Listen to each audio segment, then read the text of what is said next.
Pooja Arora. I am from Sion Hospital. I'm a physiotherapist. So I totally agree with you.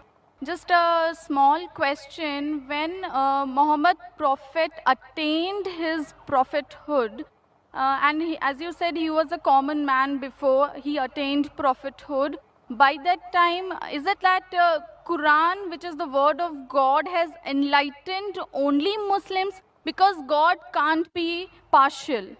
So what was the rest of the world doing when Muhammad Prophet was enlightening a small sect of people? And is it that such a long time is being taken for the rest of the sector of society to just get enlightened to this word of God? And how many years would the non-Muslims, like Hindus, would, I totally agree with you, it has to be a concept. Hindus are believing idols, pictures, but or Ram, Bhagwan, whatever, but it is a concept and they have to be enlightened about it, that it is one. Hinduism also follows an almighty, which is a power, a divine power, but unfortunately it has been given in various forms. So this enlightenment, if Quran helps a Hindu to know this enlightenment, it is fabulous. Sister asked a very good question and a very important question. She said that if Quran is such a great book, if it's the word of Almighty God, then why, when it came to Prophet Muhammad, it was only meant for that small group, Arabs of that time, only Muslim. Why not for the full world? How long will it take? Sister, the Quran was never revealed only for the Muslims or for the Arabs. The Quran was revealed for the whole of humanity. It's mentioned in Surah Ibrahim, chapter number 14, verse number 1. In Surah Ibrahim, chapter number 14, verse number 52. In Surah Baqarah, chapter number 2, verse number 185. And Surah Zumur, chapter number 39, verse number 41. That the Quran was sent for the whole of humanity. Time is short, therefore I'm only giving references, not the quotations. So Quran was not sent only for the Muslims and the Arabs. The Quran was sent for the whole of humanity. And Prophet Muhammad, peace be upon him, he was not sent only for the Muslims or the Arabs. The Quran says in Surah Anbiya, chapter number 21, verse number 107. وَمَا أَرْسَلْنَاكَ إِلَّا رَحْمَةً لِلْعَالَمِينَ, that we have sent thee not but as a mercy to all the human beings, as a mercy to all the worlds, as a mercy to all the creatures. The message is repeated in Surah Sabah, chapter number 34, verse number 28, that Prophet Muhammad, peace be upon him, is sent as a universal messenger, giving glad tidings and warning them against sins. But most of the human beings yet do not know. Now this verse of the Quran says, most of the human beings yet do not know. That's the reason, sister, we are having such conferences. It's the duty of every Muslim that should convey the word of Almighty God to all the human beings. So one more thing, sir. Can I ask? It may take time, but better late than never, sister. Better late than never. And everyone who claims to be a Muslim may not be a practicing Muslim. He may have a name, Abdullah, Zakir, Muhammad, Sultan, but he may not be a practicing Muslim. Similarly, as you rightly said, in Hinduism, you don't follow your scriptures.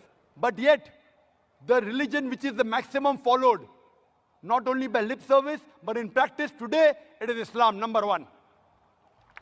In numbers, Christianity, it is close to 2 billion. Muslims claiming is 1.3 billion. But the people practicing the religion, number one is Islam. Percentage-wise, it is the largest. So these lectures are mainly those small percentage of Muslims who are not following Islam correctly to get them closer to Islam. And to those non-Muslims, we want to give the message of peace, the message of love, and prove to the world that there is only one God. The ultimate peace can only come if you submit a will to Almighty God. That's the only way to get ultimate peace in this world and the hereafter. So that is the reason, sister, we are having such conferences.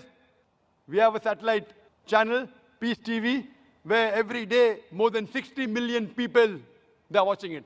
So at least on the day of judgment, we can give shahada to Allah subhanahu wa ta'ala. Ya Rab, we did our best, whatever we could. We at least gave the message every day at least to 60 million people.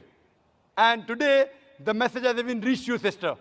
So tomorrow, on the day of judgment, I can tell to Almighty God, I gave the message to the sister.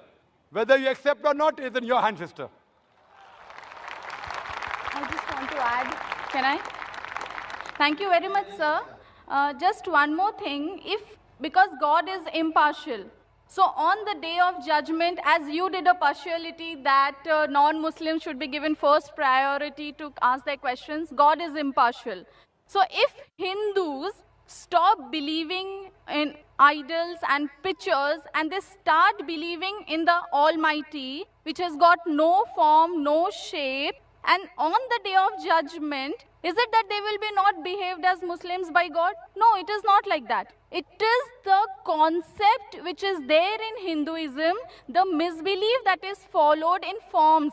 But if following Hindu religion is not wrong, but following, because your aim is God, He is the supreme, He should not have form. But if this message is reached to Hinduism, you have won it. Very good, sister. Very good question. Thank you, sir. Regarding we being partial or impartial, there can be two different views from your side.